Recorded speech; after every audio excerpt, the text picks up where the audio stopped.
Hello everyone, welcome to Greenvest Makerspace. My name is Mac, and today we're going to be making a little free library based on the front of this here house.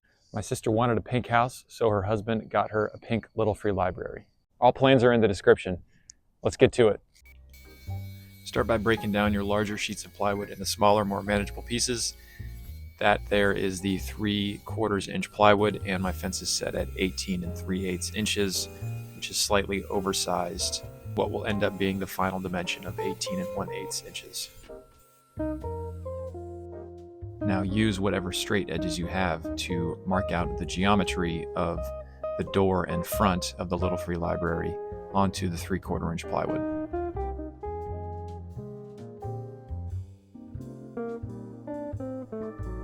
Take extra care in finding and marking the location of the center of that circle. The simple compass should work for the curved edges, but if you're looking for a little bit more accuracy, one thing you can do, is to take a pair of wing dividers or calipers and, as you can see here, really dial in the distance that you want, lock it in, and then scrape it out onto the plywood.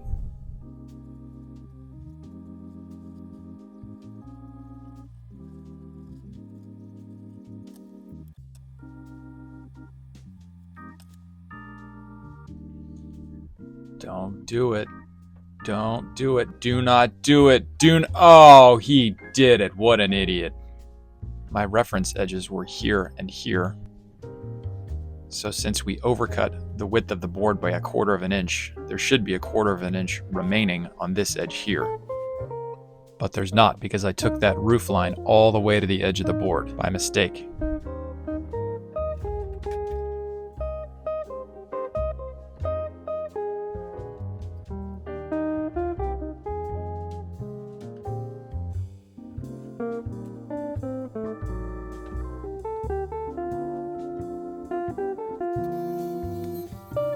Now rip the board for the front and shelf down to its final width of 18 1/8 inches.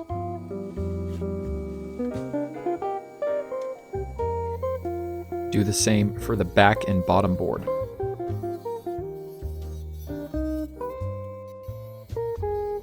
Separating the front and shelf.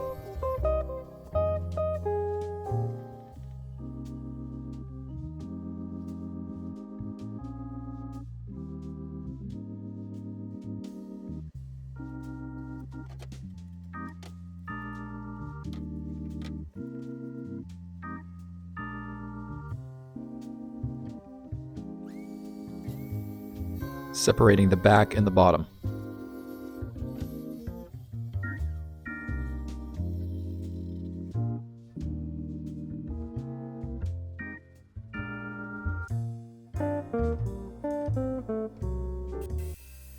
I wasn't sure which jigsaw setting would make the cleanest cut, so I decided to do a couple test cuts. And there was certainly a difference.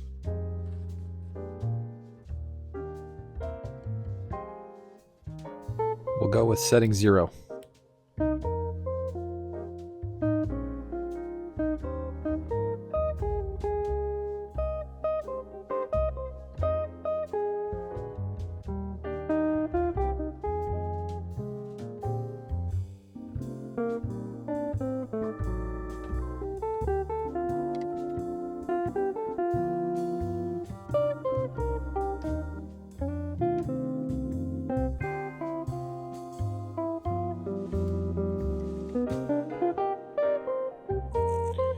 Mac, why did you cut the front out of 3/4 inch plywood? It was supposed to be cut out of 1/2 inch plywood. I screwed up my initial cut list. I copy and pasted the front and back pieces onto the 3/4 inch plywood when I should have copied those onto the 1/2 inch plywood sheet. I was left to deal with how to figure out fitting a 1/2 inch door into a 3/4 inch front. In the end, I decided to do away with the 1/2 inch door and instead use a 3/4 inch door made from the offcut of the door within the front, which you'll see me make in a second here. But first, mark this smaller circle for the glass groove.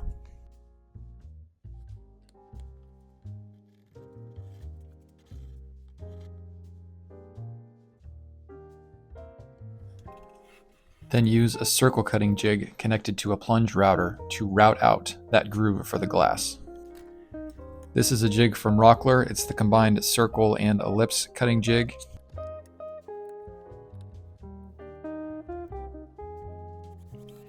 This video here will teach you how to make your own circle cutting jig using a router.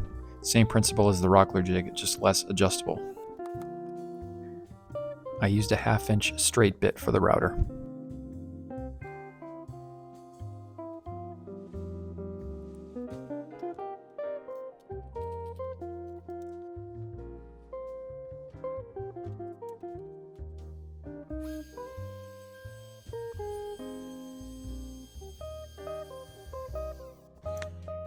The smallest diameter circle this jig could cut ended up being too big for what I had planned. It was all good, I just ended up with a slightly larger window opening. The smallest circle I was able to cut with this jig was 10 3/8 inches in diameter.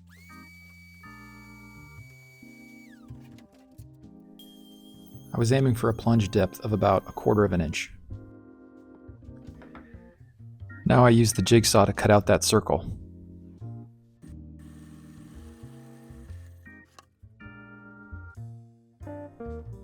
That's the line I'll try to follow.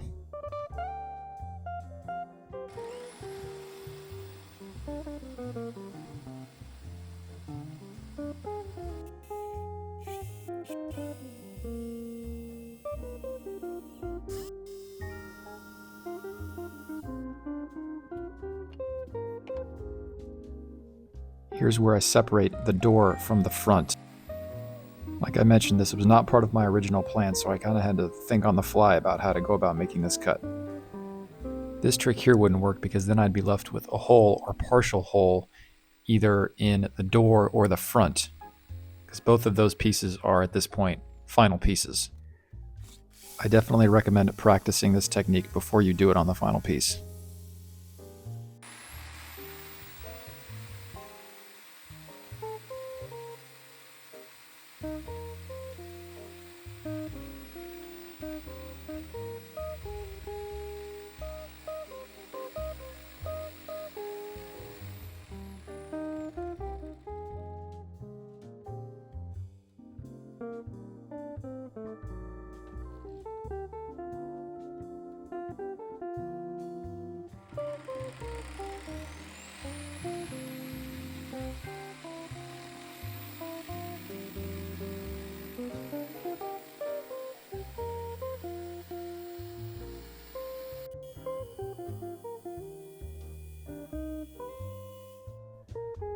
Maybe practice more than once.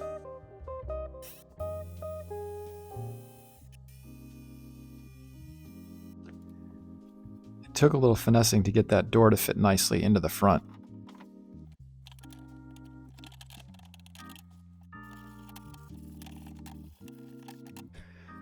No wonder I was having such a hard time. My jigsaw blade cut nowhere near a 90-degree angle. And honestly, I'm not even entirely sure why. My only recommendation would be to do a full test cut with your jigsaw to make sure everything is set correctly. Here I'm using a round over bit just to smoothen out those edges.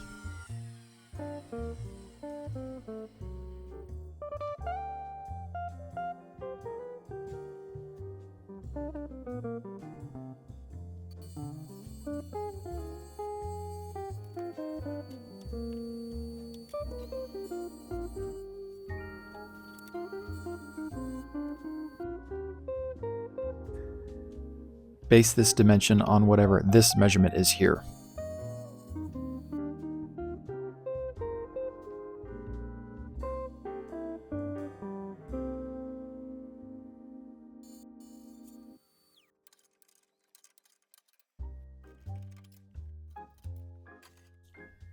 Set the dado stack to cut a 23/32 inch groove, which is the exact width of 3/4 inch plywood.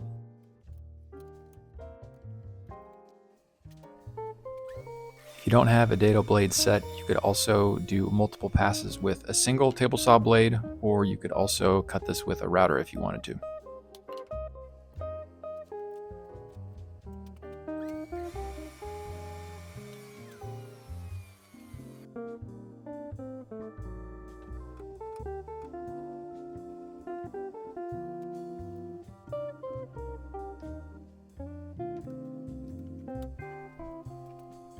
cutting the rabbet on the side that will hold the bottom.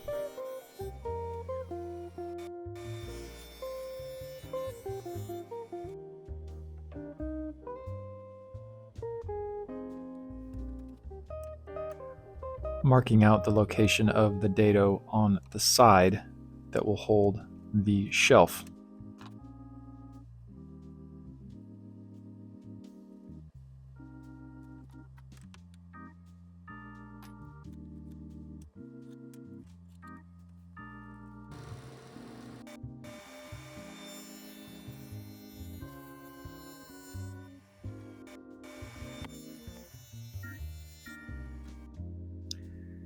And checking our work.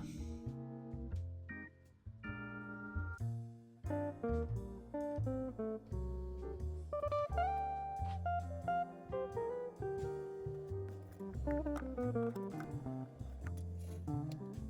don't like it.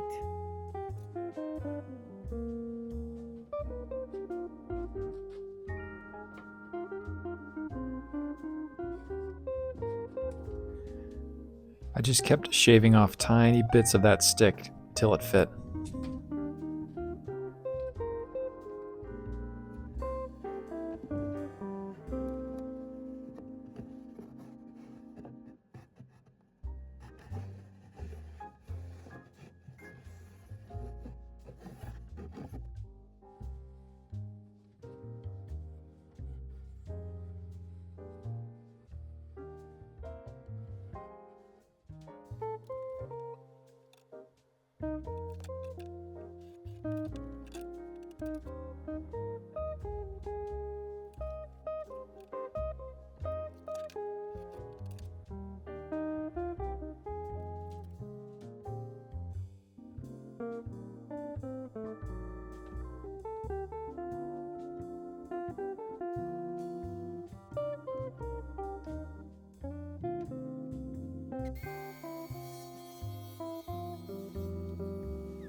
Another no glue test fit.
It was at this point that I realized just how not straight the jigsaw lines that I cut were. My original plan was to just glue and brad nail the roof straight onto the diagonal peak, but because of how uneven that surface was, I had to come up with a new plan. I decided to add these pieces that I called the roof locators that increase the surface area for glue and nailing, help with alignment when installing the roof, and add a little aesthetic flair to the front and rear of the library. Mark out the location of the roof line.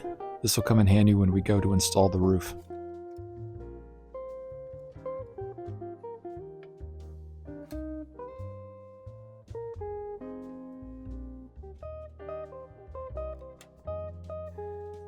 I figured this was a good time to patch any imperfections. Since we're dealing with plywood that will eventually be painted over, I figured some generic wood filler should do the job.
This needed to go not there,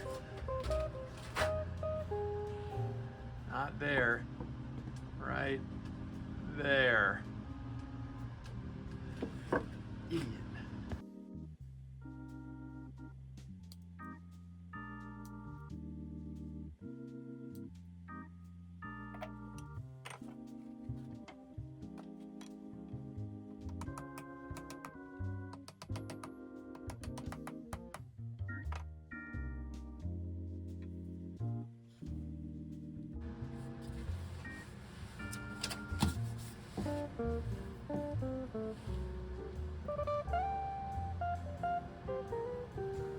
You have got to be kidding me.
Highlighting here the glue locations.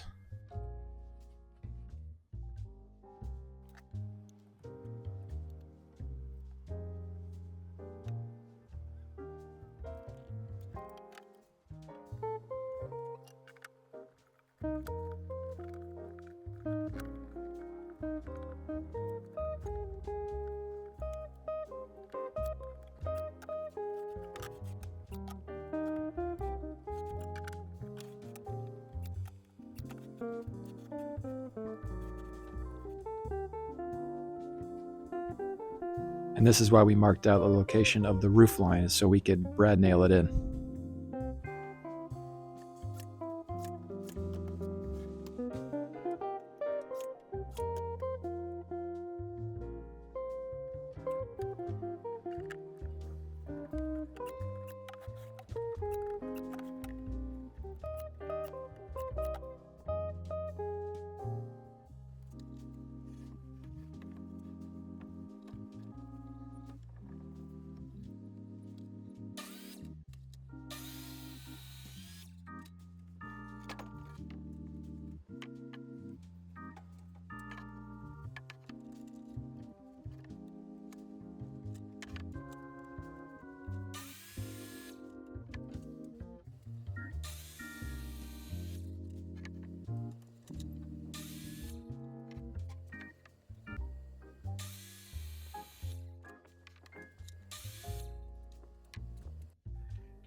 At this point, I realized that the true dimensions of a 4-inch by 4-inch post are actually 3.5 inches by 3.5 inches, so I went ahead and updated the model.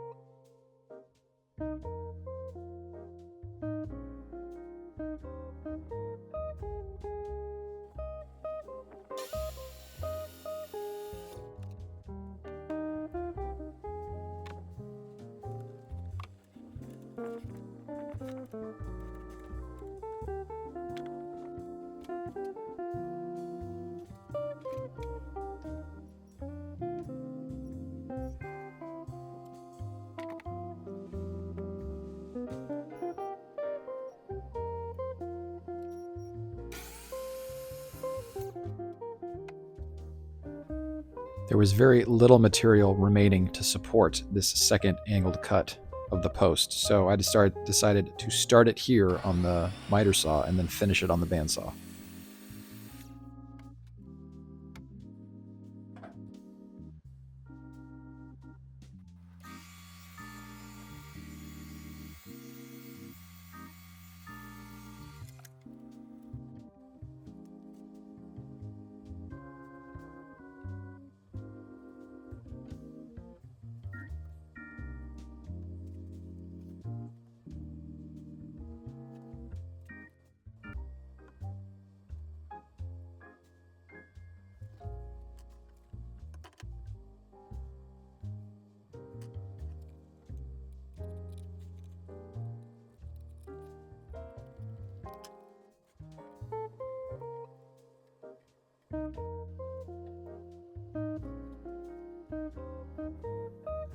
Just decided bigger looked better.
liking the 10 and an 1/8 inch way better.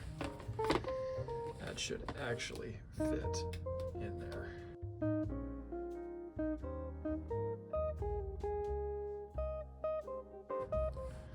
Fits!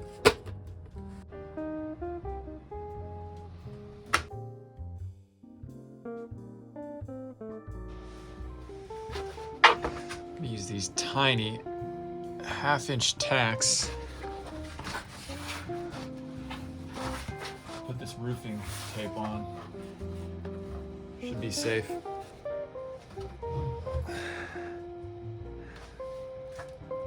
Practice first. Didn't pass through.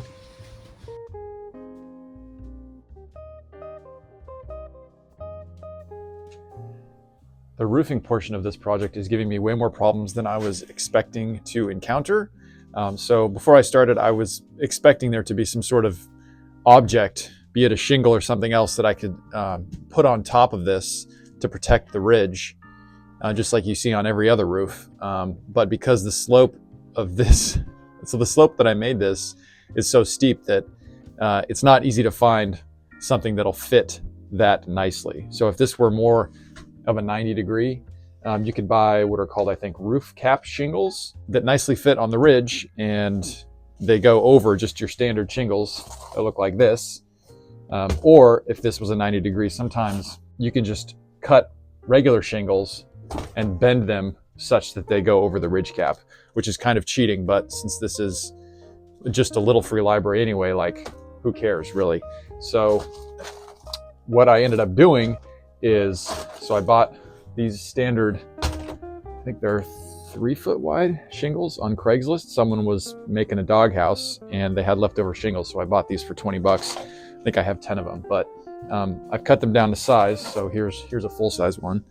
And here's what I've cut down to size. So this is 1/4 of an inch long on either side. Let's see. Yeah, about 1/4 of an inch wide, which is, I think, okay. 20.5 inches from top to bottom. So what I'm going to do is lay these out, or I'm trying to figure out what the best configuration is, overlap wise, to cover the 20.5 inch gap. And then for the top, found these things from Home Depot that are very bendable, and I'm going to stick those on the ridge to once and for all protect from the elements on the ridge. And it's going to go over the top of the shingle. Please let me know if there are any other better ways to do this. All right, so I've got one set of shingles mocked up here. There's about a little less than 4 inches of reveal, I think this is called, between each set of shingles. And to make this happen, I didn't just stack them all on top of each other as is. I kind of had to trim, I think, these 2 pieces down a little bit to make it so I could actually stuff all of these and make it the length that I wanted, which ended up being 20 3/4, which is 1/4 inch longer than the full length of one side of the roof. So I'm going to do the same thing for the other side of the roof. So I'm going to make sure that I mark the exact overlap location of each of these rows of shingles on the shingle below it. And then I will take the size of each individual shingle, repeat it so we can do the same thing on the other side. And the ridge cap, this metal thing, will go like that. So it'll overlap that white line by 1/2 inch. And here's my method of marking. Actually, you know what? I go like this, so I remember which edge of the tape to pay attention to.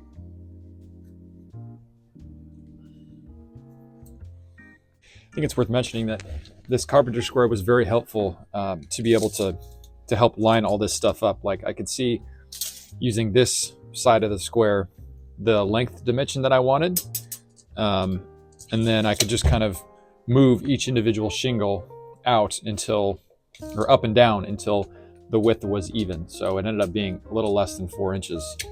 And also having this up here helped me to butt the top one up against a square flat surface. So yeah, this was a helpful tool to do this. Otherwise it kind of would have been a little bit annoying and precarious, but yeah, recommended.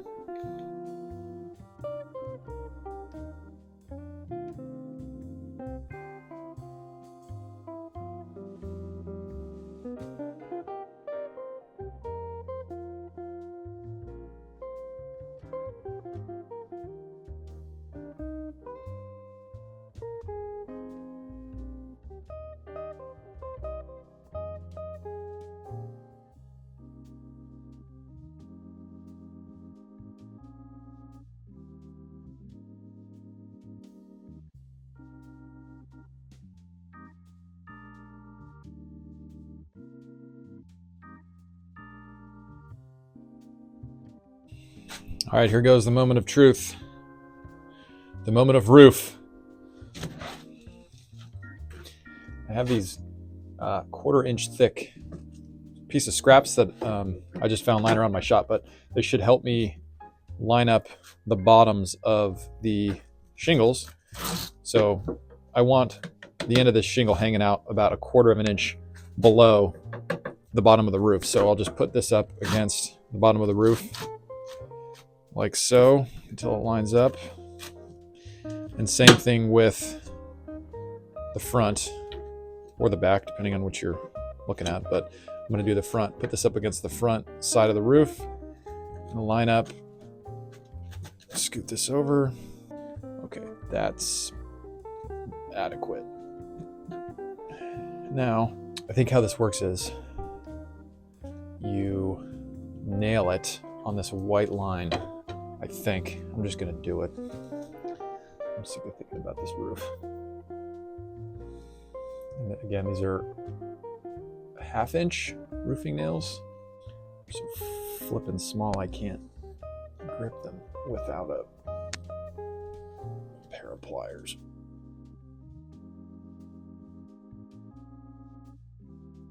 Since we're under 2 layers of shingles,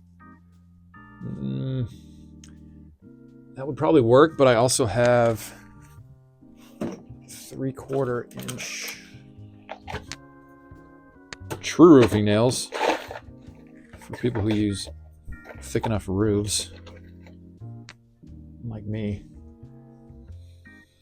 I can live with that. So I'm gonna put 3/4 inch roofing nails through this layer.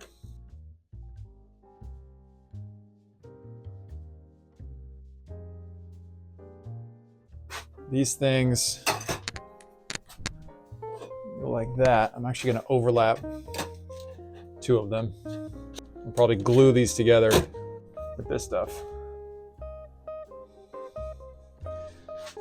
at the right length. So time to do a little gluing. I'm going to put these 2 pieces together. This is the ridge cap right at that line that I marked. And that should give 1/4 of an inch overhang on each end. I also need to glue in this plexiglass piece into its recess using this stuff. Then also, I noticed that the bottom shingles aren't sitting flat against the roof, so I will also use this glue to put that down a little bit. We'll see how well it works. I might end up nailing it, but punching a nail in there might leave room for water to go through that hole that is created by the nail. So I'm going to start with glue and see how well that does, and then we'll take it from there.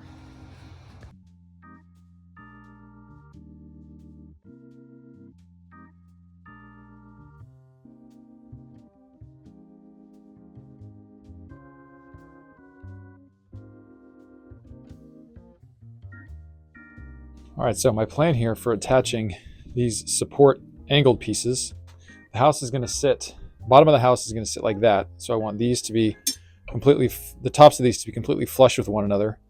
And I'm going to dowel them like so. But to make sure that the dowel holes line up correctly, what I've done is I've marked, I don't know, I think that's an inch. Yeah, an inch away. I went up, I don't know, 2 inches or so. But there's going to be 4 dowels, and I've put these little brad pins. I actually cut them with some nippers. So I cut some brad pins short, nailed them in there. What I'm going to do is get this out of the way. So that's flat. That's flat. I'm going to push this in, and hopefully those brads make a mark so I know exactly where the dowel holes are going to correspond to on this face. At least that's the idea. So let's see how this works.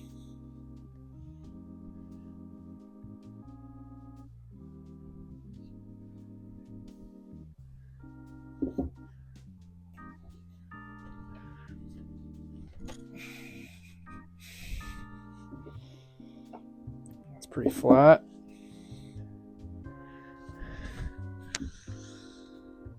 Where are our holes? I see 1, 2. Let's try it again. See if I can find them. This one is really giving me problems. It's too low. I got 3 marks. I'm gonna try to put a bigger piece of brad in. Let's try that.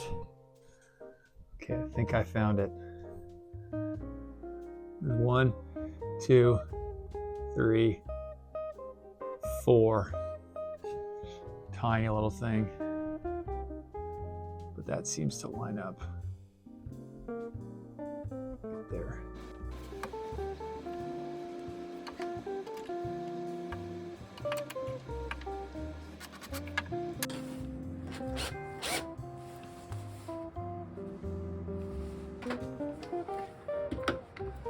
Pilot hole. Drill a pilot hole. Pilot hole. Stupid.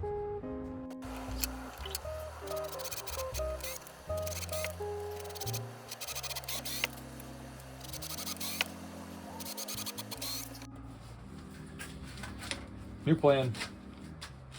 I'm going to stick with the 1/2 inch, but I know this thing is going to wander like crazy because we're not in a drill press, and I'm just kind of freehanding this. So I don't know where the exact hole is going to end up, really, after I did a pretty precise measurement on the side of the post. So I'm going to drill a 1/2 inch hole here, stick in my dowels, get them a consistent height off of this face, and then, I don't know, put some paint or toothpaste or something on the tips of these, and then slam this against the side of the post to get the as-built location of each of these holes, and then drill that location in the post and hope for the best.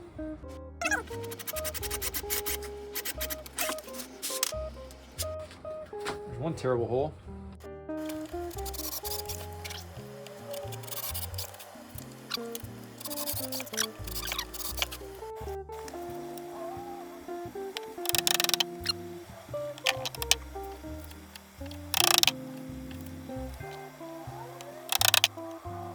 How crummy these holes were drilled. I think the size of the dowels is helping to compensate for how crummy of a job I did drilling those holes.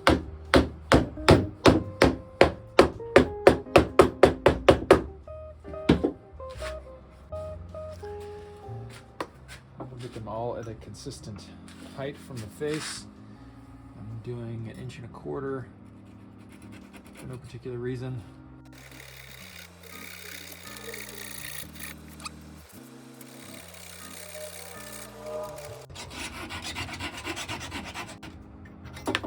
Oh no, that's tough. Don't drop your 1, 2, 3 blocks.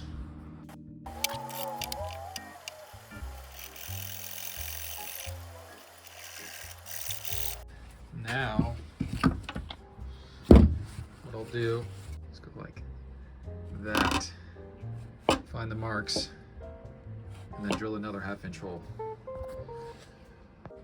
All right, let's give this a try.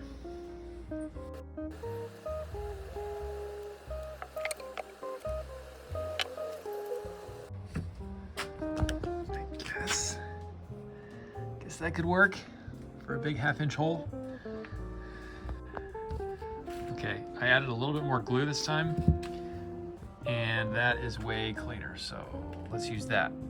All right, I'm hoping that since I'm drilling straight into the face grain here, it'll be a little less wobbly than it was here, where I was kind of drilling partway in the direction of the grain. So hopefully I can keep it from wobbling too much with this 1/2 inch bit, and we'll see what happens. Why don't I practice?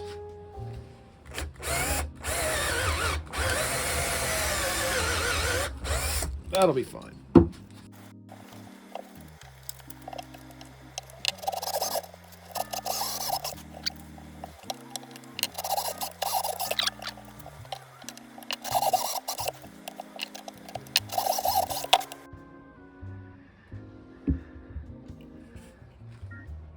Ugly, but it'll work. Right, I decided to put only 2 on the side that's going to be attached to the underside of the library, so it's going to look like that. And I did 2 here instead of 4 because I think honestly 4 is probably overkill, and there are screws on the piece that this part is going to be butted up against too, and those screws exist like right there, and I didn't want to have to worry about potentially hitting the screws with the dowel, so I just did a row of 2 right down the middle, and now I won't have to worry about it. So I hadn't thought about this before I started doing it, but so this is the right side. Might be a little challenging to hammer this in with 4 dowels, so got this contraption that hopefully this is just clamped. These things are just to protect from me wrenching on the clamp, but I'm gonna put it like that and then start whacking on it to drive it in. Let's see how that goes. Wish me luck.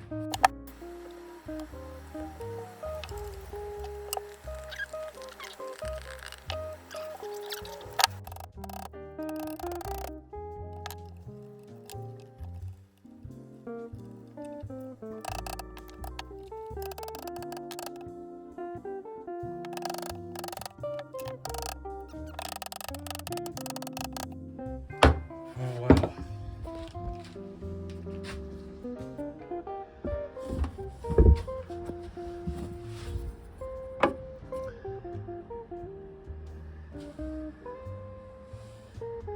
Not perfect, but I will take it.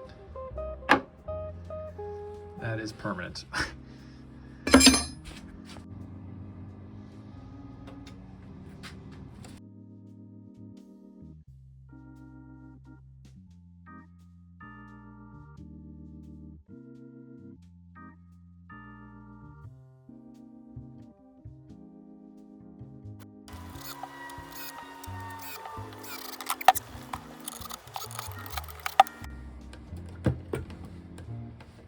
It'd help if this thing had a door pull.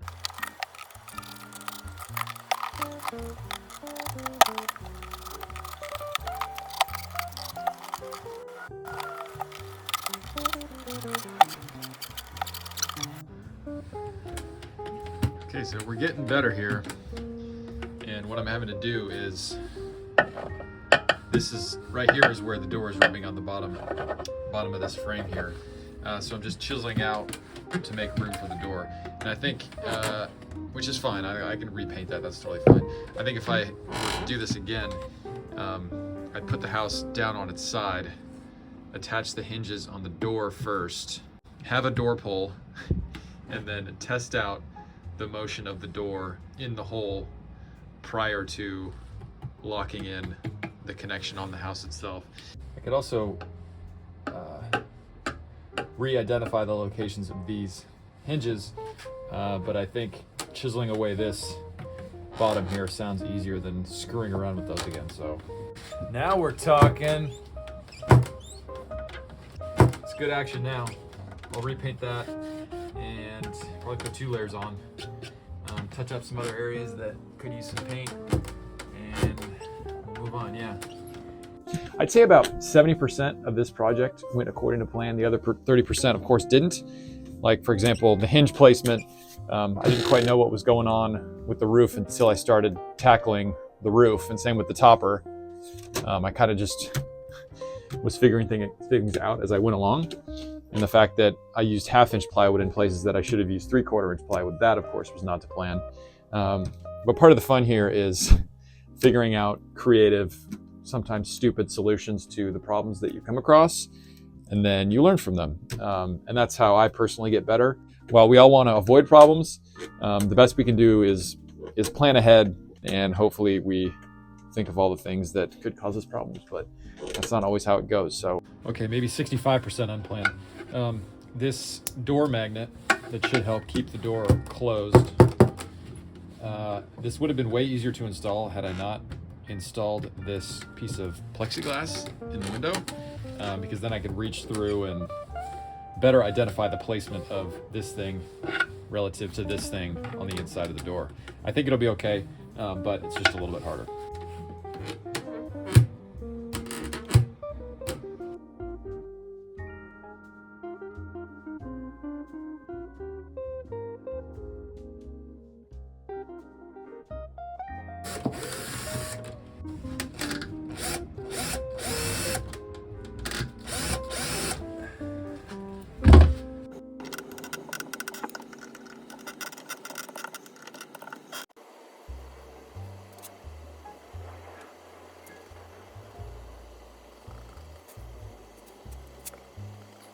All right, so here is my attempt at identifying the dowel hole locations on the underside of the Little Free Library. And I've got this post propped up on, this is 4 inches and this is slightly less than 4 inches, but then with this 1/4 inch, whatever these things are called, this is also at 4 inches. So this is, in theory, right at the right height. And then I'm kind of just eyeballing it left to right across the width. And then what I'll do is I'll mark with a pencil the dowel hole locations and then pre-drill those holes. And I'm not going to connect the library to the post until I know how long the post needs to be, and also where it's going to go in the actual ground. But drilling the holes now will make it easier to install the post to the house later. All right, there are the locations. And I further identified them by just punching down the middle.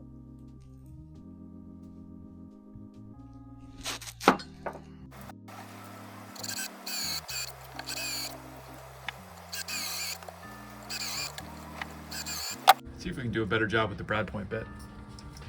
It's a little easier to hog out the material. I'm only going 1.25 inches deep, or slightly less than 1.25, to make sure that I don't puncture through the bottom of that lower shelf. Nice work, Ernie.